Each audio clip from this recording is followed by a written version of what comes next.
Partnership itu apa? Partnership itu adalah, kalau di bahasa Indonesia kan secara mudah, kalian bayangkan CV. Jadi CV itu nggak bisa kalau cuma satu orang yang punya. Ya minimal 2 orang atau lebih yang bergabung. Kalau di CV itu boleh bermacam-macam ya tipe bisnisnya. Bisa dagang, retail, bisa kalau mau jual jasa, servis seperti jual jasa akuntansi, pengacara, dokter juga bisa. Ataupun pabrikan juga bisa. Nah, apa sih keuntungannya kok kita akhirnya memutuskan untuk bekerja sama dengan orang lain gitu ya dalam suatu pembentukan badan usaha? Kalau kita sebut saja di sini, ini ada karakteristiknya CV. Nanti dari karakteristik yang saya sebutkan ini, ada yang menjadi kelebihan, ada yang menjadi kekurangannya CV tersebut. Misalnya kalau di sini kita perkenalkan dulu ada istilah Association of Individual. Yaitu tadi yang kita sebutkan. Bukan lagi milik satu orang, tapi 2 orang atau lebih. Secara hukum di Indonesia boleh ya CV. Kemudian itu juga diakui sebagai entitas akuntansi yang berbeda. Nah, keuntungannya kalau kita memilih mendirikan usaha dalam bentuk CV di Indonesia, sistem perpajakannya itu diperlakukan seperti orang pribadi. Jadi cara ngitungnya CV itu, CV-nya, perusahaannya secara badan usaha itu enggak kena pajak. Labanya CV itu bukan objek pajak, jadi nol, nggak usah bayar pajak. Nah, laba itu kalau dibagikan ke kantongnya para partner A, partner B, partner C, dan seterusnya, itu dihitungnya seperti pajak orang pribadi biasa. Terus dikatakan di sini ada istilah mutual agency. Apa itu mutual agency? Ya, karena kita bekerja sama dengan orang lain, kita harus sadar bahwa apa yang kita putuskan itu nyambung sama kondisi akibatnya itu nanti nyambung sama partner lainnya juga. Jadi kalau biasanya kita usaha sendiri, resiko kita ambil sendiri. Kalau atas keputusan kita semakin untung, ya untungnya kita nikmati sendiri. Kalau gara-gara kita salah ambil keputusan rugi, ya kita rugi sendiri. Kalau usahanya seorang diri. Nah, karena sekarang kita bekerja sama-sama orang, ya tentu saja konsekuensinya. Kalau ada satu partner yang benar ngambil keputusan jadinya tambah untung, ya partner lainnya ikut menikmati. Tapi sebaliknya juga, kalau salah satu partner itu salah ambil keputusan, ya berarti konsekuensinya kerugian kesalahan pengambilan keputusan tadi harus diterima, ditanggung juga sama partner lainnya. Jadi ada ketergantungan antara satu tindakan partner dengan partner yang lain ya.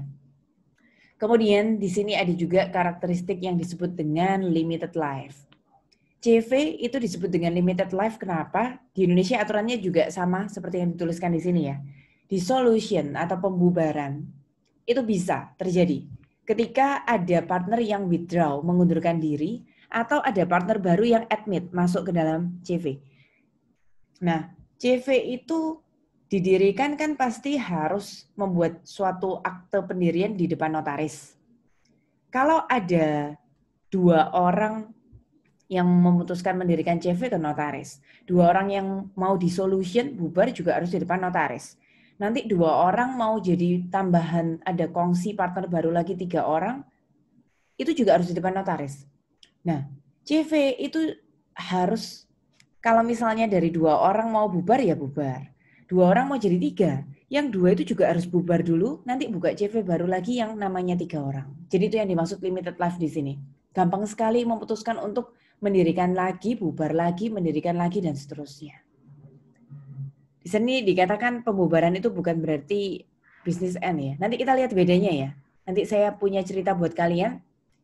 Ini ceritanya di solution itu kalau kalian ambil tingkat akuntansi yang lebih lanjut ya. Kalau ada istilah liquidation itu baru bubar. Jadi liquidation itu diterima anak-anak akuntansi di chapter 5 di mata kuliah akuntansi keuangan lanjutan. Nah, kalau yang disebut dengan liquidation itu baru bubar. Tapi kalau dissolve itu tidak. Nanti kita pelajari di bagian akhir di hari ini. Kemudian unlimited liability. Apa itu pengertian unlimited liability? Nah, konsekuensinya di Indonesia, kalau kita mendirikan badan usaha dalam bentuk CV, kalau sampai CV-nya itu punya utang, utangnya atas nama CV ya, entah utang beli untuk keperluan pribadinya CV, untuk keperluan usaha, keperluan konsumsi, dan lain sebagainya. Hutangnya CV itu, kalau misalnya tidak bisa dilunasi walaupun semua aset CV dijual, bayangkan ya, kalian punya hutang, semua asetnya CV dijual pun bayar utang itu nggak sanggup. Nah, harus mengorbankan menjual aset pribadi juga. Itu pengertian unlimited liability ya. Jadi hutang kalau misalnya sampai nggak bisa lunas dengan aset atas nama CV, aset pribadi pun ikut terseret untuk dijual melunasi hutang tersebut. Co-ownership of property. Setiap partner ketika 2 orang atau lebih tadi bergabung, masing-masing itu bawa modal mereka sendiri-sendiri. Lepas dari satuannya apakah harus sama besar, itu terserah perjanjiannya mereka. Apakah satuan nominal dalam rupiahnya harus sama, atau ada yang lebih tinggi, lebih rendah, nggak apa-apa. Nah, itu terserah perjanjian antar partnernya. Tapi intinya, aset atas nama CV itu punyanya beberapa orang itu tadi. Misalnya ada satu orang yang bawa tanah, ya nanti diakui tanahnya punyanya si A.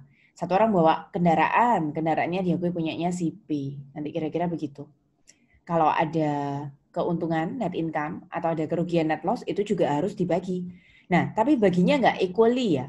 Nanti kita lihat di perjalanan kita hari ini, membagi laba atau rugi itu nggak selalu, kalau 2 orang nggak selalu 50-50. Kalau 3 orang bekerja sama nggak harus masing-masing sepertiga, nggak harus. Nanti bisa ada agreement-nya di sana. Bisa ada perjanjian, mungkin ada si A yang kerja lebih keras, yang kalian dulu sebut dengan sekutu aktif, dia dapat gajinya lebih tinggi, daripada si B yang hanya sekutu pasif, misalnya hanya store modal saja tapi nggak pakai tenaga, misalnya begitu. Nah, dari karakteristik-karakteristik tadi, itu ada yang suatu kelebihan, ada yang suatu kelemahan.